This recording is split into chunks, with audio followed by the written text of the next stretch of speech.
देवमापतिं सुरगुरुं वन्दे जगत्कारणं वन्दे पन्नगभूषणं प्रजधरं वन्दे पशूनां पतिं वन्दे सूर्यशशाङ्कमणिनयनं वन्दे मुकुन्दं प्रियं वन्दे भक्तजनाश्रयं च वरदं वन्दे शिवं शङ्करं सर्वमङ्गलमङ्गले शिवे सर्वार्थसाधिके शरण्ये त्र्यम्बके गौरी नारायणि नमोऽस्तुते रामाय रामभद्राय रामचन्द्राय वेधसे रघुनाथाय नाथाय सीताय पतये नमः दक्षिणे लक्ष्मणो यस्य वामे च जनकात्मजा पुरुतु मारुतिर्यस्य तं वन्दे रघुनन्दनं श्रीराम राम रामेति रमे रामे मनोरमे सहस्रनाम तत्तुल्यं रामनाम वरानने मनोजवं मारुतिर्यवेगं जितेन्द्रियं बुद्धिमतं वरिष्ठं वातात्मजं मानरयूथमुख्यं श्रीरामदूतं शरणं प्रपद्ये यत्र यत्र रघुनाथायतनं तत्र तत्र कृतमस्तकाञ्जलिं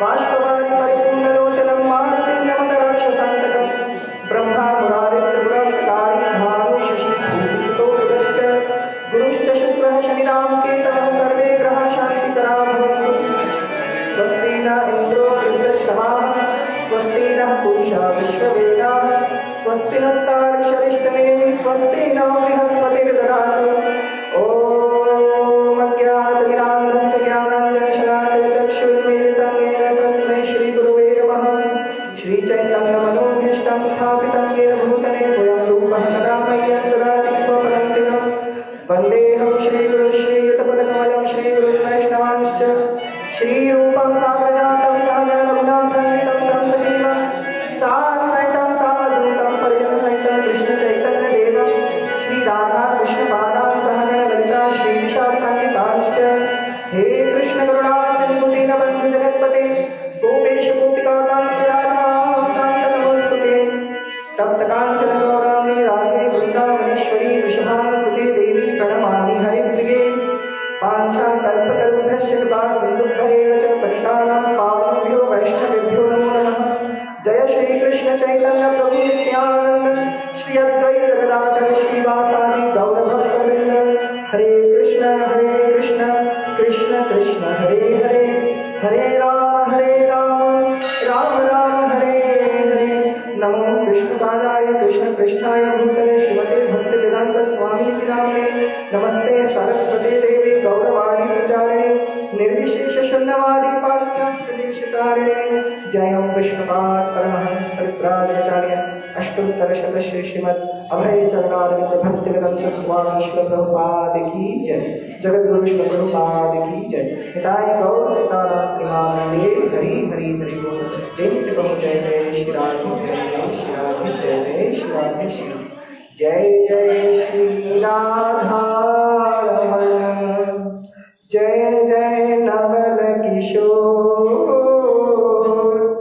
जय गोपी चित चोर प्रभु जय जय माखन चोर श्री राधा मेरी स्वामी मैं राधे को दास जन्म जन्म मोह दीजियो श्री वृंदावन वास। हरे कृष्णा।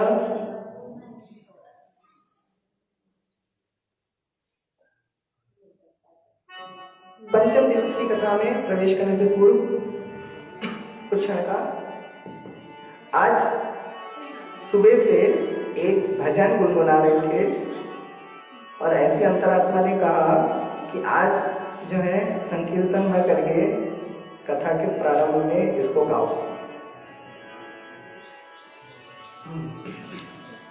तो देखते हैं, हमने लिखा तो था उसे। Page number 6। आइए छोटे से भजन के साथ कथा में प्रवेश करें। देखिए, मानव जीवन का निष्कर्ष जो है वो यही है कि हम सत्संग करें। हाँ, क्योंकि सुमति कुमति सबके उर रही, नाथ पुराण अगम अस कहि, जहाँ सुमति तहाँ संपत नाना, जहाँ कुमति तहाँ विपत्ति निराना। रामचरितमानस में ऐसा वर्णन है। तो सुमति कहाँ से प्राप्त होती है? सत्संग से प्राप्त होती है। तो सत्संग को समर्पित, हरि कथा को समर्पित एक भजन। जीवन का निष्कर्ष यही है, प्रभु प्रेम में लग जाना, आ ही गए तो बैठो प्यारे, हरि कथा सुन कर जाना, आ ही गए तो बैठो प्यारे, हरि कथा सुन कर जाना। जीवन का निष्कर्ष यही है, प्रभु प्रेम में लग जाना, आ ही गए तो बैठो प्यारे, हरि कथा सुन कर जाना, आ ही गए तो बैठो प्यारे, हरि कथा सुन कर जाना। कथा प्रेम की पावन गंगा निर्मल बहती जाए, कथा प्रेम की पावन गंगा निर्मल बहती जाए, भक्ति भाव की शीतल लहरे अंतः तक लहराए, भक्ति भाव की शीतल लहरे अंतः तक लहराए। कुछ बातें हैं सुनने लायक, कुछ बातें हैं सुनने लायक, कुछ बातें सुन कर जाना, आ ही गए तो बैठो प्यारे, हरि कथा सुन कर जाना, आ ही गए तो बैठो प्यारे, हरि कथा सुन कर जाना। उत्तम बने विचार यही मतलब है हरि कथा का, उत्तम बने विचार यही मतलब है हरि कथा का। औरों की पीड़ा का हो मन में आभास व्यथा का, औरों की पीड़ा का हो मन में आभास व्यथा का। कुल परिवार ओढ़ ले प्यारे, कुल परिवार ओढ़ ले प्यारे, बन चादर को निकर जाना, आ ही गए तो बैठो प्यारे, हरि कथा सुन कर जाना, आ ही गए तो बैठो प्यारे, हरि कथा सुन कर जाना। जीवन का निष्कर्ष यही है, जीवन का निष्कर्ष यही है, प्रभु प्रेम में लग जाना, आ ही गए तो बैठो प्यारे, हरि कथा सुन कर जाना, आ ही गए तो बैठो प्यारे, हरि कथा सुन कर जाना, आ ही गए तो बैठो प्यारे, हरि कथा सुन कर जाना। ये राजन जी महाराज का भजन है। अगर आप सुनते हैं राजन जी महाराज की राम कथा, जो हमें तो लगती है विश्व की सबसे सुमधुर राम कथा इन्हीं की है। तो राजन जी महाराज का ये भजन है, हमें बहुत अच्छा लगा ये वाला भजन, तो हमने इसको अपने भजन की संग उसमें लिस्ट में जोड़ दिया। तो आइए, नव दिवसीय श्रीमद् भागवत महापुराण ज्ञान यज्ञ के पंचम दिवस में हम सभी प्रवेश करते हैं। कल की कथा का बड़ा दुखद अनुभव हम सबने किया। माता सती की आत्मदाह की कथा, अग्नि प्रवेश की कथा हमने श्रवण की थी। इसके पश्चात श्रीमद् भागवत के चतुर्थ स्कंद में कथा आती है भक्तराज ध्रुव की। ध्रुव कौन है? स्वयंभू मनु और देवी शत्रुपा के जो दो पुत्र हैं, जिनमें बड़े बेटे का नाम है उत्तानपाद। उन राजा चक्रवर्ती उत्तानपाद के उनकी दो पत्नियां हुई। पहली पत्नी का नाम था सुनीति और दूसरी पत्नी का नाम था सुरुचि। मैत्रेय ऋषि वर्णन करते हैं, प्रियव्रतोत्तानपादो शतरूपा पते सुतौ वासुदेवस्य कलया रक्षायां जगतस्थितौ जाये उत्तानपादस्य सुनीति सुरुचिस्ततौ सुरुचिः प्रेयसी पत्न्योर्नेतरायस्तौ ध्रुवः एकदा सुरुचिः पुत्रमङ्कमारोप्य लालयन् उत्तमं नारुक्षन्तं ध्रुवं राजाभ्यनन्दत। तपसाराध्यपुरुषं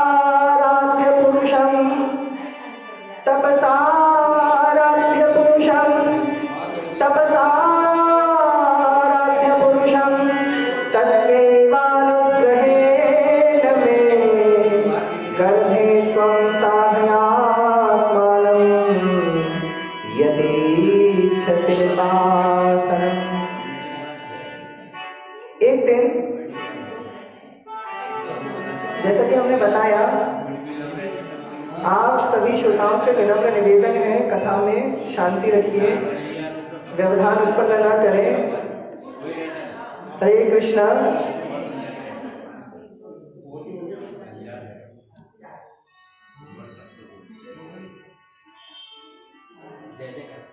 प्रेम से कहिए जय जय श्री राधे श्याम। तो राजा उत्तानपाद की दो भार्याएं हैं। बड़ी पत्नी का नाम है, प्रथम पत्नी का नाम है सुनीति, द्वितीय पत्नी का नाम है सुरुचि।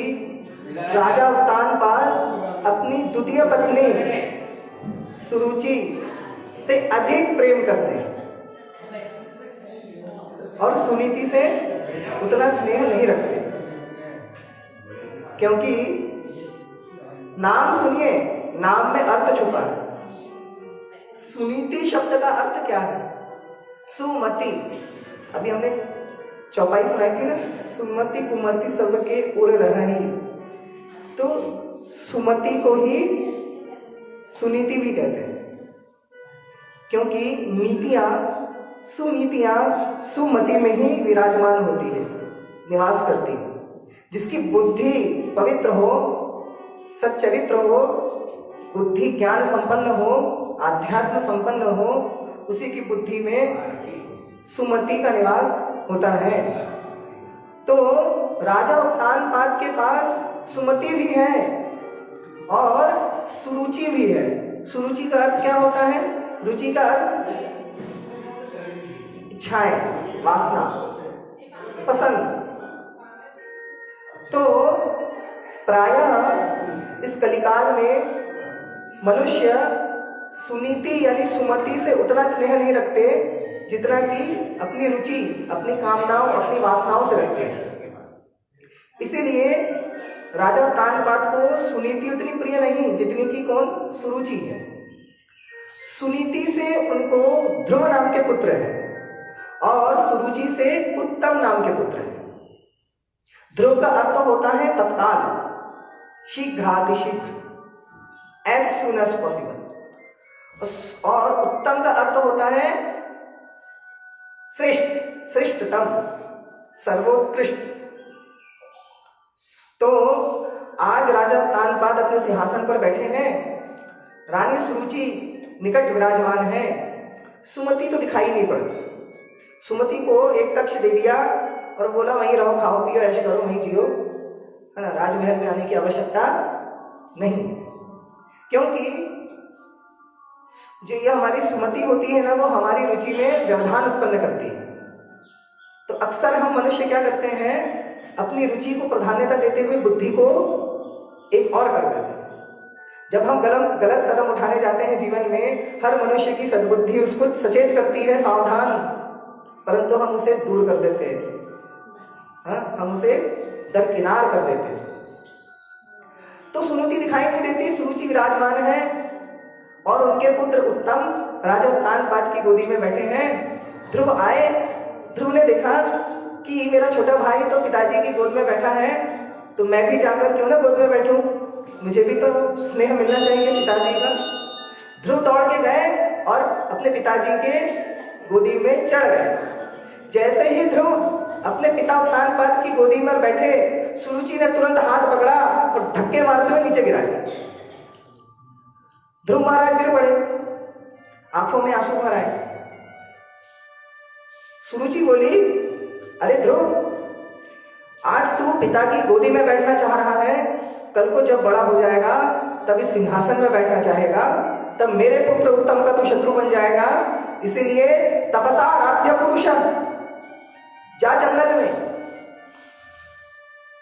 तस्यैव अनुग्रहेण च, उनसे भिक्षा मांगना, याचना करना, गर्भे त्वं साधयात्मानम, कि मेरी माता, मेरी सौत माता सुरुचि के गर्भ से मुझे जन्मत करवा दीजिए। जब तू मेरे गर्भ से पैदा होगा तब विचार करूंगी कि तुझे सिंहासन में बैठने का अधिकार मिले या ना मिले, अभी तो तुझे कोई अधिकार नहीं। ध्रुव महाराज रोते रोते अपनी माता सुनीति के पास गए और रोते रोते आंसू बहाते हुए पूछे, माता मेरा क्या अपराध है जो भाई उत्तम तो पिताजी की गोद में बैठता है, परंतु आज मैं बैठा था तो माता सुरुचि ने मुझे धक्के मार के गिरा दिया और कहा कि भगवान की तपस्या करने जंगल चले जा और उनसे याचना करना कि सुरुचि के गर्भ से तेरा जन्म हो। अब रानी सुनीति क्या ही कहेगी। जिस घर में नारी का कोई औचित्य, सम्मान, कोई प्रतिष्ठा नहीं होती, वह माताएं जानते हैं कि घर में उनकी दुर्दशा कैसी है। सुनीति की भी वही दुर्दशा है। सुनीति ने तो भी, सुनीति है ना, नीतिमान है, सद्भाव, सद्विचार, सद्ज्ञान संपन्न है सुनीति देवी। तो देवी सुनीति ने ध्रुव से कहा कि पुत्र, तुम्हारी माता ने तुम्हें बहुत उत्तम मार्ग बताया है, ये मार्ग तो मुझे बतलाना चाहिए था, परंतु धन्य है रानी सुरुचि जिन्होंने तुम्हें ये उत्तम मार्ग बतलाया है। और वो मार्ग क्या है कि श्री भगवान की शरण में जा। वास्तविक सद्गुरु, वास्तविक शुभचिंतक, वास्तविक माता पिता का ये मूल धर्म होता है कि वो अपनी संतान को किस प्रकार उनका मानव जीवन सार्थक हो जाए, किस प्रकार मानव जीवन का जो मुख्य लक्ष्य है, मुख्य उद्देश्य है, उसकी प्राप्ति हो जाए, किस प्रकार श्री भगवान से प्रेम हो जाए, किस प्रकार अंतकाल में श्री भगवान की प्राप्ति हो जाए, यह ज्ञान प्रदान है। अन्यथा आहार निद्रा भय मैथुनम च चतुर्भी तम पशुभी समानम, श्रीमद् भागवत उनका वचन है कि 2 वक्त खाना, 2 वक्त सोना, बच्चे पैदा करना और आत्मरक्षा करना, ये तो कुत्ते और सूअर भी करते हैं, शूकर और कुकर भी करते हैं, पशु भी करते हैं। और यही 4 कर्म हम मनुष्य भी करते हैं। 2 बेला खाते हैं, 2 बेला सोते हैं, बच्चे पैदा करते हैं, वंश की वृद्धि करते हैं, आत्मरक्षा भी करते हैं। तो यदि जो 4 कार्य जीव जंतु कुकर शुकर भी कर रहे हैं, वही 4 कार्य हम 2 पैरों वाले मनुष्य भी करें, तो फिर उनमें और हमें कोई अंतर नहीं है। वह क्या चीजें हैं, वह क्या वस्तु है जो हमें पशुओं से उत्तम बनाती है, श्रेष्ठ बनाती है? वो है विवेक, बुद्धि, ज्ञान, धर्म अधर्म, नीति अनीति, सत्य असत्य, उचित अनुचित का बोध। ये पशुओं में नहीं है। आत्मकल्याण की कामना कर पाना पशुओं में नहीं है। आपके घर का पालतू कुत्ता ये कामना नहीं कर सकता अपने पूरे जीवन भर कि मेरा कल्याण हो जाए। कैसे होगा? आत्मकल्याण कैसे होगा? भगवत प्राप्ति कैसे होगी? आपके घर का पालतू कुत्ता ये नहीं सोच सकता, परंतु आप घर में बैठे बैठे ये सोच सकते हैं। तो सुनीति ने कहा कि पुत्र ध्रुव, तुम्हारी माता सुरुचि ने तो तुम्हें शिष्य, जैसे एक गुरु एक शिष्य को सन्मार्ग बतलाता है, वैसे ही तुम्हें सन्मार्ग बतलाया है। उनकी आज्ञा का यथाशीघ्र पालन करो, इसी समय वन में चले जाओ।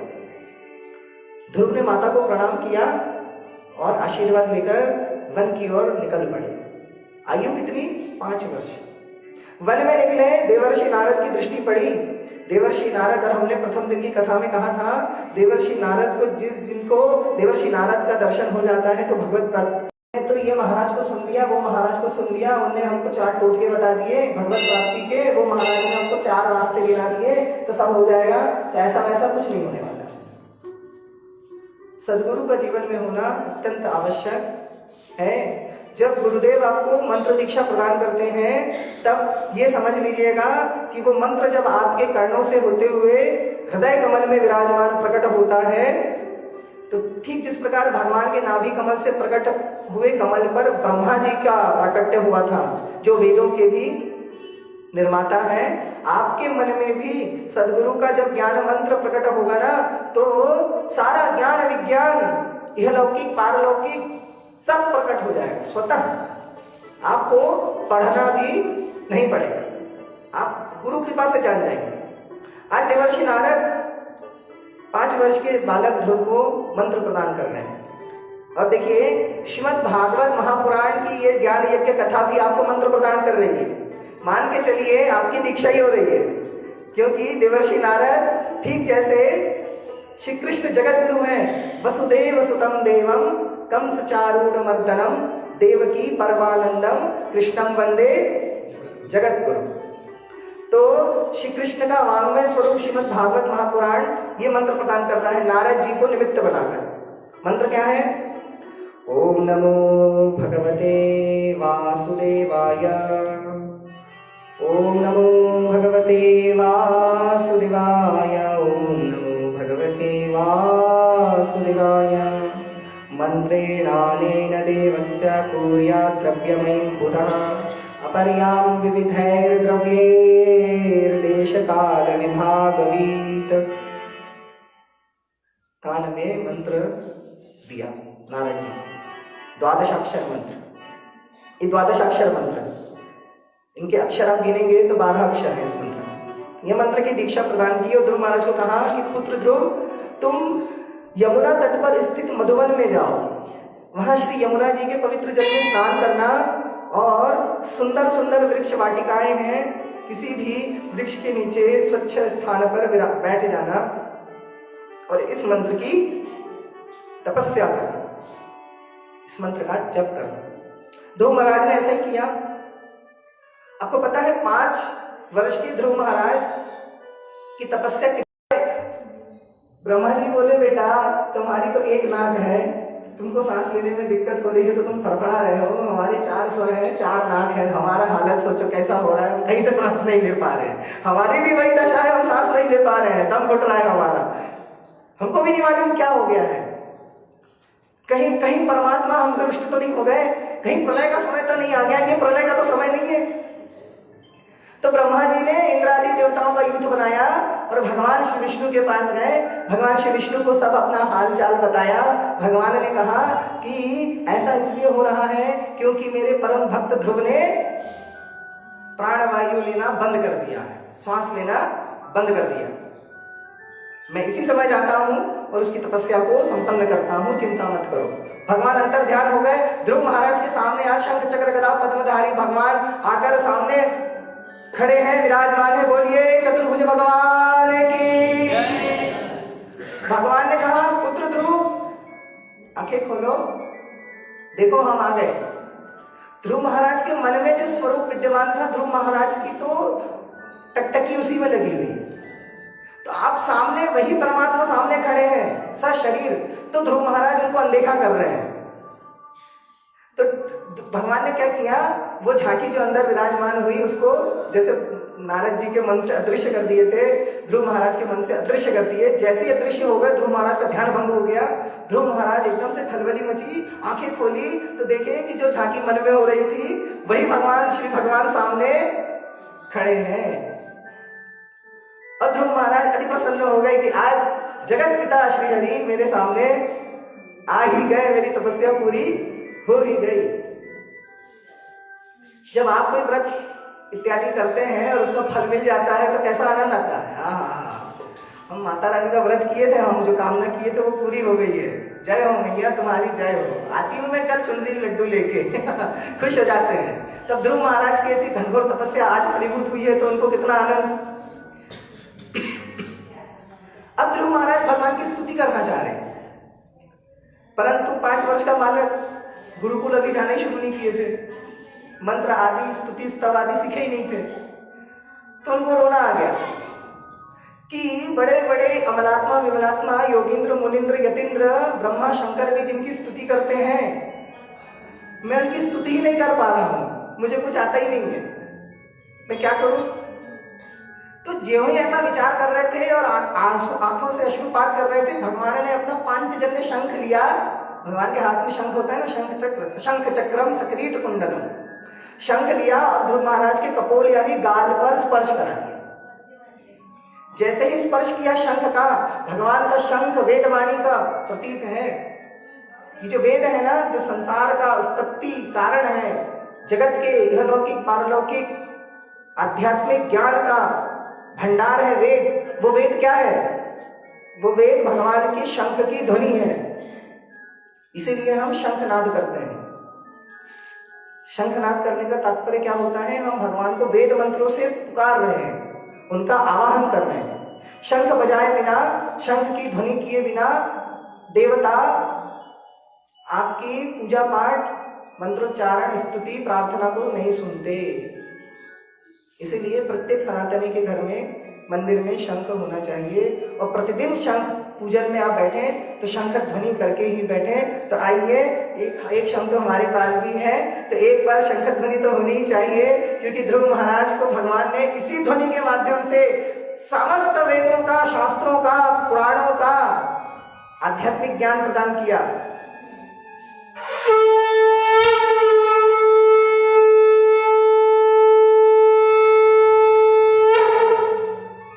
ये वेदवाणी है। तो ध्रुव महाराज की जैसे ही कपोल से स्पर्श किया, ध्रुव महाराज को सारे स्तुतियां, स्तोत्र, वेद मंत्र विचाएं सब स्मरण आ गए, मानो अब भी सीख कर आए हो। और ध्रुव महाराज ने बहुत ही सुंदर स्तुति करना शुरू की भगवान की। ध्रुव महाराज क्या कहते हैं? योऽन्तः प्रविश्य मम वाचमिमां प्रसुप्तां संजीवयत्यखिलधीश्वर स्वधाम्ना अन्यांश्च हस्तचरणश्रवणत्वगादीन् प्राणान्नमो भगवते पुरुषाय तुभ्यम्। ध्रुव महाराज बोले, हे प्रभु, आप सर्वशक्ति संपन्न हैं। आप ही मेरे अंतःकरण में प्रवेश कर अपने तेज से मेरी इस सोई हुई वाणी को सजीव करते हैं तथा हाथ, पैर, कान और त्वचा आदि अन्य इंद्रियों एवं प्राणों को भी चेतना प्रदान करते हैं। मैं आप अंतर्यामी भगवान को प्रणाम करता हूँ। ध्रुव महाराज ने स्तुति की है कि हे प्रभु, शक्तिमान सर्वशक्ति संपन्न प्रभु, मैं आपको नमस्कार करता हूँ। स्थिति तो बहुत लंबी है, तो हम एक ही श्लोक को प्रणाम करके आगे प्रस्थान करेंगे। बोलिए ध्रुव महाराज की जय। तब भगवान ने कहा, ध्रुव, और जब 36,000 वर्ष पूर्ण हो जाएंगे, मैं विमान भेजूंगा, उसमें विराजमान होकर मेरे धाम को आना। मैं तुम्हें ऐसा वैसा पद नहीं देना चाहता। तुम्हारा नाम ध्रुव है ना, तो मैं भी तुम्हें ध्रुव पद प्रदान करूंगा। वह पद जो अंतरिक्ष के सर्वोच्च स्थान पर स्थित है, जिसे ध्रुव लोक कहते हैं। बड़े बड़े शुद्ध चित्त भक्त जब अपनी भक्ति संपन्न कर लेते हैं, अनंत जन्मों में बहुनाम जन्मनामन्ते ज्ञानवान प्रपद्यते वासुदेव सर्वमति स महात्मासु दुर्लभ। अनेक जन्मों की भक्ति जब किसी एक जन्म में एक साथ फलीभूत होती है, तब ऐसी विशुद्ध प्रेमामयी भक्ति, प्रेम लक्षणा भक्ति प्रदान भगवान करते हैं। और जब वह जीव उस प्रेम लक्षणा भक्ति को भजता है, तब वह उसका जीवन अंतिम होता है। जब देह त्याग करता है तो श्री भगवान के श्री धाम में प्रस्थान कर जाता है। ध्रुव महाराज को ध्रुव पद प्रदान किया भगवान ने। कि 36,000 वर्ष शासन करो और उसके बाद ध्रुवलोक को आ जाओ। ध्रुव महाराज ने 36,000 वर्ष सुशासन किया और सुशासन कर लेने के बाद भगवान का विमान आया। भगवान के पार्षद नंद सुनंद आए थे, उन्होंने ध्रुव महाराज को प्रणाम किया और कहा कि राजन, हे ध्रुव महाराज, चलिए भगवान ने विमान भेजा है, ध्रुवलोक को प्रस्थान करते हैं। ध्रुव महाराज ने कहा कि मैं अकेले कैसे जाऊं, मेरी माता सुनीति कहाँ है, मेरी माता मेरे बिना कैसे रहेगी। तब नंद सुनंद ने कहा कि जरा आगे तो देखिए, आपकी माता को पहले ही हमने विमान पर बिठा लिया है, क्योंकि भगवान आपके मन की बात जानते हैं कि आपकी माता के बिना आप जाएंगे नहीं। तो श्री भगवान ने एक और विमान भेजा है, जय विजय उस पर बैठे हैं और आपकी माता को भी हमने पहले से ही विमान पर आरूढ़ कर लिया है। जब देख लिए कि हाँ माता बैठी है, तब उनको मन में सांत्वना हुई। देखिए श्रोताओं, हर वह माता धन्य है जिनकी संतानें भगवत भक्त हैं, क्योंकि माताएं तो घर के काम धंधों में व्यस्त रहती है। भजन करने का समय कहाँ, माला लेकर बैठने का समय कहाँ। सुबह उठो तो झाड़ू पोछा बर्तन, पतिदेव उठे तो उनकी सेवा चाकरी, घर के सब सदस्य उठ जाए तो नाश्ता पानी, और उसके बाद दोपहर का खाना, उसके बाद शाम का खाना और उसके बाद रात में सो जाना। तो कहाँ है भजन करने का समय, भक्ति करने का समय कहाँ है। परंतु हर वह माता धन्य है जिनके पुत्र जिनकी पुत्री भक्ति में रत रहते हैं, अपने दिन का अत्यधिक समय भजन में बिताते हैं। क्योंकि जैसे ध्रुव महाराज की भक्ति का फल अपने आप सुनीति मैया को मिल गया, ध्रुव महाराज तो ध्रुवलोक को चले ही चले, सुनीति माता को भी ध्रुव पद की प्राप्ति हुई। ऐसे ही आपके पुत्र पुत्री अगर भक्ति करेंगे ना, तो उनके भक्ति के फलस्वरूप आप माताओं के लिए भी विमान आएगा और सबके सब वैकुंठ को पहुंच जाएंगे। ये ध्रुव चरित्र इस चीज का, इस सत्यता का प्रमाण है, इस कथन का प्रमाण है। इसीलिए अपना बेटा बेटी को भक्ति करने से नहीं रोकिए, तो आपका भी उसी में कल्याण निहित है। जब ध्रुव महाराज विराजमान होने को चले तो मृत्यु आई। मृत्यु जो हर किसी को आनी है। मृत्यु हाथ जोड़कर आई। मृत्यु ने कहा कि भक्तराज ध्रुव, इस संसार से हर प्राणी को मुझसे होते हुए जाना पड़ता है, मृत्यु से होते हुए ही जाना पड़ता है।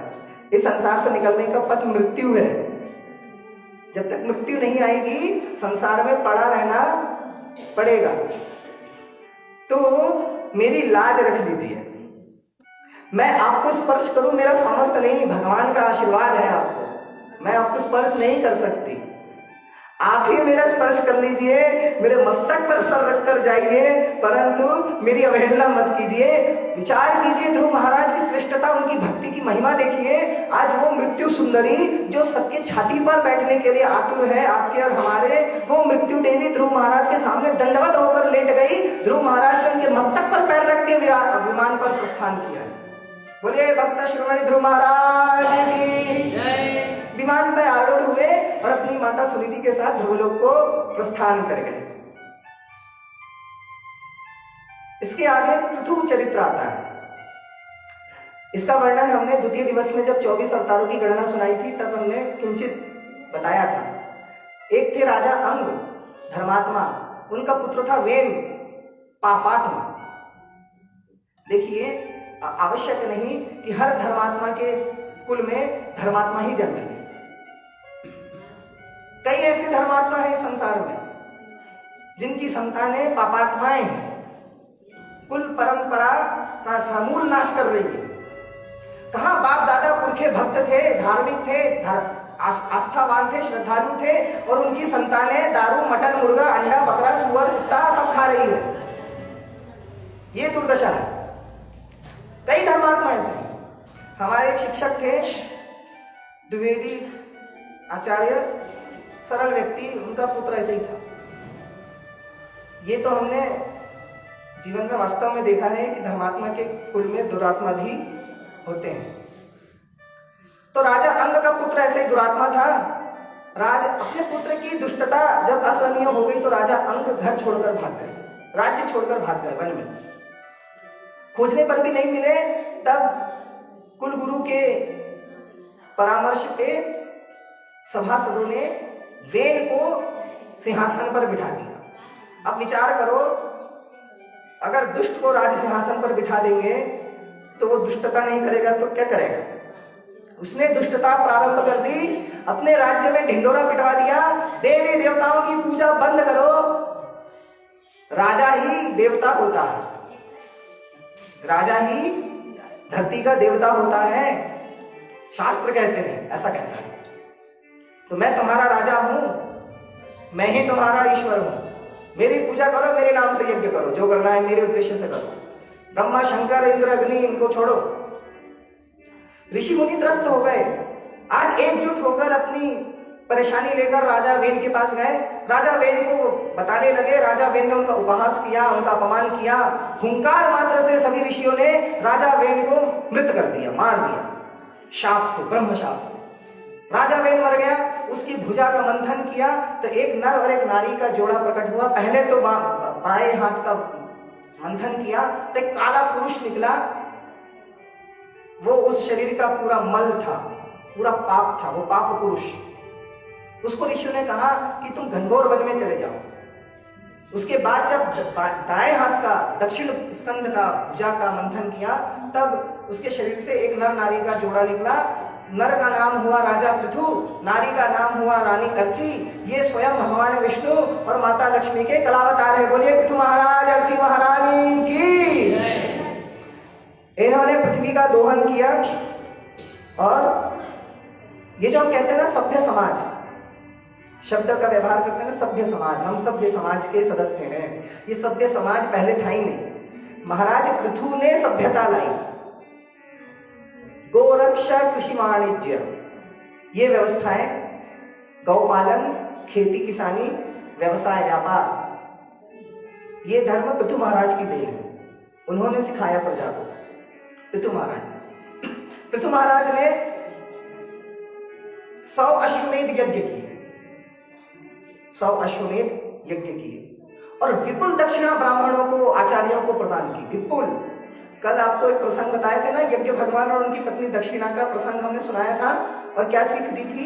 एक हमने आपको एक पैमाना दिया था कि जब भी किसी अनुष्ठान में अपने आचार्य को दक्षिणा देने जाए तो पहले अपने आप से पूछना, आंख बंद करके अंतरात्मा से, कि यदि ये पूजन मैंने किया होता, मैंने की होती, तो मैं कितनी दक्षिणा की कामना रखता और रखती। आपकी अंतरात्मा जो उत्तर दे उतनी दक्षिणा ही आचार्य को देना चाहिए, तभी आपका वह यज्ञ, वह अनुष्ठान सार्थक, संपन्न, फलीभूत होगा। कृपणता करेंगे दक्षिणा देते समय तो सब भस्मसात हो जाए, कुछ नहीं मिलेगा। उससे तो अच्छा है वो पूजन पाठ ही मत करो। जब दक्षिणा देने में जान जा रही है तो पूजन पाठ में क्यों खर्चा करना, वो भी नहीं करना चाहिए। सही बात है ना? तो विपुल दक्षिणा देकर पृथु महाराज ने 100 अश्वमेध यज्ञ किए। इंद्र ने कपट किया, यज्ञ का अश्व चुराने की चेष्टा की। पृथु महाराज के पुत्रों ने आक्रमण कर दिया, ब्रह्मा जी ने रक्षा की। पृथु महाराज के पास सनत कुमार आए, भागवत धर्म का उपदेश किए। पृथु महाराज के उस यज्ञ के समापन पर स्वयं श्री हरि भगवान आए। बोलिए भक्तवत्सल भगवान की। और भगवान ने यज्ञ संपन्न किया, पृथु को आशीर्वाद दिए। और शाक्तवेश अवतार थे पृथु महाराज, जो आवेश भगवान का उनके देह में विराजमान था, वो आवेश श्री हरि ने अपने भीतर वापस ले लिया। फिर पृथु महाराज ने यथाकाल राज्य करते हुए अंत में श्री हरि के धाम को ही प्राप्त किया। इसके पश्चात श्रीमद् भागवत में ऋषभदेव अवतार का वर्णन आता है। जैन धर्म के प्रथम तीर्थंकर है ऋषभदेव। राजा नाभि और उनकी धर्मपत्नी मेरु देवी के पुत्र के रूप में ऋषभदेव ने जन्म लिया। बोले ऋषभदेव भगवान की। अवधूत धर्म पालन स्वीकार कर लिया। 100 पुत्र हुए। प्रथम 9 पुत्र नव योगेंद्र के नाम से प्रसिद्ध हैं, जो महर्लोक के निवासी हैं, अति ब्रह्म ज्ञानी, भगवत परायण, भगवत धर्म से परिपूर्ण है नव योगेंद्र। प्रथम पुत्र का नाम भरत, इसके बाद जो 9 पुत्र हुए वो नव योगेंद्र, उसके बाद 64 पुत्र ब्राह्मण हो गए, शेष सारे पुत्र क्षत्रिय ही रहे।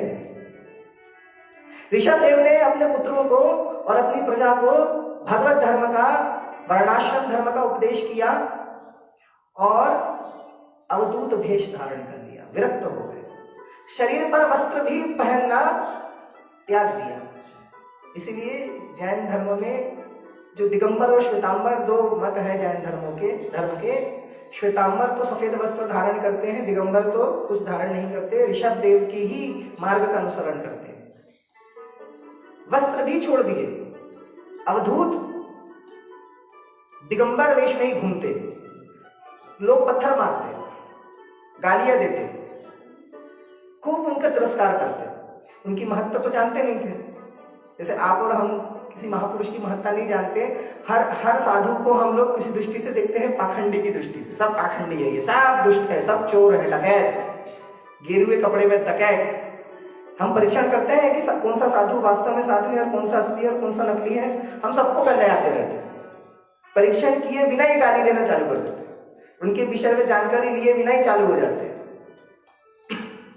तो ऋषभ देव घूमते, लोग पत्थर मारते। जब बहुत परेशान हो गए तो वन में चले गए, घनघोर वन में जहां कोई नहीं रहता।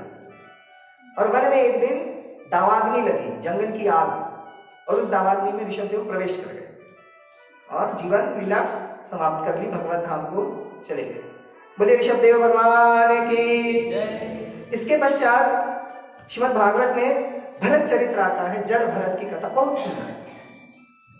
जड़ भरत की कथा आती है। तो जैसे कि हमने अभी ऋषभदेव की आपको लीला सुनाई ना, ऋषभदेव के सबसे पहले पुत्र थे राजा भरत। तो ऋषभदेव अवधूत होने से पूर्व अपने ज्येष्ठ पुत्र भरत को पूरे पृथ्वी का साम्राज्य देकर गए, राज्याभिषेक कर दिए। भरत की संतानें हुई, भरत ने अपनी संतानों को चारों दिशाओं का राज्य बराबर हिस्से में बांट दिया। देखिए, वास्तविक सुहृद, बुद्धिमान, नीतिवान और योग्य पिता वही होता है जो अपने सभी संतानों को पैतृक संपत्ति बराबर देकर जाता है। आप देखिएगा, हमारे भारत देश में जो कोर्ट होते हैं, न्यायालय, वहां सबसे अधिक जो केस होते हैं वो यही सब के हैं, संपत्ति वाले, विवाद वाले। क्योंकि मूर्ख पिता होते हैं वो बिना किसी व्यवस्था किए ही टैं बोल जाते हैं, और उसके बाद जब महाभारत शुरू हो जाता है, धर्म अधर्म का युद्ध, वो जिस पर बीतती है वो जानता है। ऋषभदेव ने अपनी सभी संतानों को पूरा साम्राज्य बराबर बांट दिया। भरत ने और राजा भरत अब विरक्त हो गए और वे वन को गए, संन्यास लेकर वन में चले गए। वन में चले गए, एक कुटिया बना ली, कुटिया में रहने लगे, कुटिया बनाकर कुटिया में रहने लगे। एक दिन गंगा स्नान करने गए, गंगा जी ने देखा आज प्रवाह बहुत तेज था, तीव्र प्रवाह में उन्होंने अकस्मात देखा एक हिरणी, गर्भवती हिरणी रंभाते दौड़ते हुए प्राण बचाने के लिए दौड़ी, और पीछे से सिंह आया, बाघ, और बाघ ने दहाड़ा तो इतनी डरी कि उसने आप देखा ना ताव, उसने गंगा जी में छलांग लगा दी और उसी दौरान उसका प्रसव हो गया। तो उसका नवजात हिरण शिशु गंगा जी में गिर पड़ा, और वो तो जैसे तैसे तैरकर उस पार हो गई। अब वो नवजात बच्चा तैरेगा क्या, वो बहने लगा। राजा भरत को बहुत व्याकुलता हुई और राजा भरत ने भी छलांग लगा दी, राजर्षि भरत ने भी गंगा जी में छलांग लगा दी, तैर कर गए और वो हिरण के शावक को बाहर निकाल के ले आए, हिरण शिशु को बाहर निकाल के ले आए, आश्रम ले गए। अब उनको उस हिरण के बच्चे से लगाव हो गया, उसको खिलाना पिलाना, नहलाना धुलाना, लाड़ लड़ाना, जैसे आप अपने संतानों को किए ना जब वो छोटे थे, नहलाया है, खिलाया है, मलमूत्र साफ किया है, हर चीज कर करके दी है। आपके छोटे छोटे बच्चे, उनको प्रतिदिन आप नहलाते हैं, धुलाते हैं, पूरा 16 श्रृंगार करके सजाते हैं, काजल लगाते हैं, अपने हाथ से खिलाते हैं, पवाते हैं, मलमूत्र तक साफ करते हैं। ऐसी अवस्था हो गई है राजर्षि भरत की उस हिरण के बच्चे को लेकर, इतनी ममता। आए तो थे वन में भजन के उद्देश्य से, तपस्या के उद्देश्य से, अब व्यवधान आ गया। धीरे धीरे हिरण्यशावक की सेवा बढ़ने लगी और भगवान की सेवा तपस्या घटने लगी। अंत समय आया, राजर्षि को ज्ञात हुआ मेरा अंतिम समय चल रहा है, ऐसे ध्यान लगाकर समाधि में बैठ गए। क्योंकि ऋषि कभी सामान्य मनुष्य की मृत्यु नहीं मरते, आप और हमारी तरह नहीं मरते बिस्तर में पड़ के, भोग भोग के बीमार होते। जैसे ही ऋषियों को ज्ञात होता है कि मेरा अंत समय है, समाधिस्थ हो जाते हैं, सातों चक्रों का भेदन करते हैं, आत्मा को सहस्रार में लाते हैं, सहस्रार का छेदन करके, ब्रह्मरंध्र का छेदन करके तब वो अपने गंतव्य को जाते हैं। राजा ऋषि भरत भी बैठ गए समाधि में, सातों चक्रों का भेदन किया और आत्मा को सहस्रार में स्थित किया। इतने में हिरण्य के बच्चे की याद आ गई। ध्यान से सुनिएगा, क्योंकि ये आप और हम सबको ये शिक्षा की बहुत आवश्यकता है। सहस्रार चक्र में आत्मा को ला लिया, उसके बाद अचानक से हिरण्य के बच्चे की याद हो आई कि मैं जब नहीं रहूंगा तो इस हिरण्य के बच्चे को कौन खिलाएगा, कौन पिलाएगा, कौन नहलाएगा, कौन सजाएगा, इसका ख्याल कौन रखेगा, इसको तो कोई बाघ आके खा जाएगा, कोई शिकारी शिकार करके ले जाएगा, भूखा ही मर जाएगा। ऐसी ऐसी चिंता करने लगे राजर्षि, और वो चिंता करते करते प्राण निकल गए। और जैसे कि हमने कुछ दिन पहले ही श्रीमद् भागवत गीता से श्लोक बताया था ना, श्री कृष्ण का, कि यम यम वापि स्मरण भावम तजंतन्ते कलेवरम तम तमैवैति कौन्तेय सदा तद्भाव भावितः अंतकाले च मामेव स्मरन् मुक्त्वा कलेवरम तत्वा देहम पुनर्जन्म नैति मामेति सोऽर्जुन। जो अंत समय में जो जो वस्तु, जो जो विषय की धारणा भावना करते हुए प्राण छोड़ता है, उस विषय उस वस्तु को ही पा जाता है। और जो अंत समय में केवल मेरा धारणा करता है, मेरा स्मरण करता है, मेरा चिंतन करता है, वो निस्संदेह मुझे प्राप्त हो जाता है और फिर उसका पुनर्जन्म नहीं होता। तो चूंकि राजर्षि भरत ने अंत समय में हिरण्य को स्मरण करते करते प्राण छोड़ा, तो विधि के विधान के अनुसार अगले जन्म में हिरण्य के बच्चे बन गए, हिरण्य की योनि मिली, उसी जंगल में हिरण्य के बच्चे बने। हिरण्य के बच्चे के रूप में पैदा तो हो गए, परंतु पूर्व जन्म की स्मृति भगवत कृपा से है कि पूर्व जन्म में मैं राजा था, ऋषभ देव का पुत्र था, फिर मैं राजर्षि हुआ, मैं वन को आया, मैंने सघन तपस्या की, फिर हिरण्य का शावक मिला, मेरी ममता उससे हो गई। आप लोग भी यदि अपने बेटा बेटी, नाता नतनी, पोता पोती से अत्यधिक आसक्ति ममता करेंगे ना, तो अंत समय में भगवान को तो स्मरण नहीं कर पाएंगे, उनका मुंह देखते देखते चल जाएंगे, फिर उन्हीं की औलाद बनकर वापस आएंगे। आज वो आपको पापा पापा बोलता है, अगले जन्म में आपको उनको पापा बोलना पड़ेगा। तय बात, ये तय बात है। अगर अभी से ही अपने आप को नहीं संभालेंगे, अत्यधिक आसक्ति नातन नतनी, पोता पोती, बेटा बेटी से रखेंगे, तो अंत काल में भी वो कहते हैं ना, भैया भैया फोन आया घर से, पिताजी का अंतिम समय चल रहा है, वो सबको देखना चाहते हैं, तो काम करो चिंटू पिंटू सबको लेकर जल्दी घर आ जाओ। दीदी पिताजी का अंतिम समय चल रहा है, सबको देखना चाहते हैं, चिंकी पिंकी को घर जल्दी लेकर आओ। अरे भले मानुस, पिंटू पिंटी, चिंकी चुंकू ये तुम्हारा कल्याण नहीं कर पाएंगे। अंत समय में कहना, आप सब हम भी कहेंगे अंतिम समय जब चलेगा, कि मेरे सामने की दीवार को श्री भगवान के सुंदर सुंदर छवि से भर दो, कि मेरी निगाहें, मेरे नेत्र एक टक श्री भगवान को ही देखें। जो बुद्धिमान व्यक्ति होगा ना, वो अंत समय में अपने मरण शैया के चारों ओर की दीवारों पर श्री भगवान की छवियां लगवा लेगा। जहां नजर पड़े वहां श्री भगवान दिखे, जहां नजर पड़े वहां श्री भगवान दिखे। और जिस और भी सिर करके प्राण छूटे, तो श्री भगवान को देखते देखते प्राण छूटे, तो श्री भगवान को ही हम प्राप्त हो जाएंगे। परंतु हमको तो चिंकी पिंकी, पिंटू पिंटी को देखना है, नातन नतनी को देखना है, पोता पोती को, बेटा बेटी को देखना है। और जिन बेटा बेटी को देख के आप प्राण और हम प्राण त्याग करेंगे, उनकी ही संतान बन के वापस आएंगे। भरत जी के साथ वही हुआ ना, हिरण को देखते देखते, हिरण का विचार करते करते प्राण छोड़े, हिरण बन गए। भगवत कृपा से पूर्व जन्म की स्मृति है, हिरण के शरीर में ही रहकर तपस्या की, पूरा जीवन हिरण के शरीर में तपस्या की, प्रायश्चित्त किया पाप का, अपराध का। जब प्रायश्चित्त पूर्ण हो गया तो हिरण का शरीर भी छूट गया, तीसरा जन्म मिला पुनः, क्योंकि पशु की योनि में, पक्षी की योनि में, तिर्यक योनि में सद्गति उद्धार नहीं होता है। केवल मानव शरीर से ही, मानव शरीर मिलने पर ही सद्गति उद्धार मुक्ति संभव है। पशु पक्षी की योनि से सद्गति उद्धार संभव नहीं है। जितने पशु पक्षी है ना, ये सब वापस आएंगे। आप और हम भी अगर पशु पक्षी की तरह ही रहेंगे फिर वापस आएंगे, परंतु अगर सत मनुष्य बन गए तो वापस नहीं आएंगे, अच्छी जगह जाएंगे। तो आज एक ब्राह्मण के घर में जन्म मिला, तीसरा जन्म। बड़े ही साधु पुरुष थे पंडित जी, पंडित जी के घर में जन्म मिला। एक बड़े भैया थे, छोटे भाई बने। पिताजी ने इनका नाम भरत ही रखा।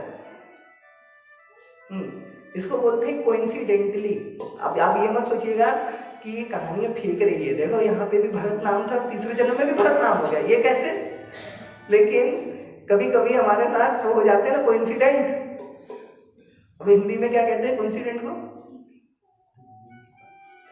जो भी कहते हैं, कोइंसिडेंटली इस जन्म में भी उनके पिताजी ने नाम रखा भरत, परंतु इस जन्म में सावधान थे कि पिछले जन्म में जब मैं राजा था भरत, उस समय मैंने असावधानी करी, दुर्घटना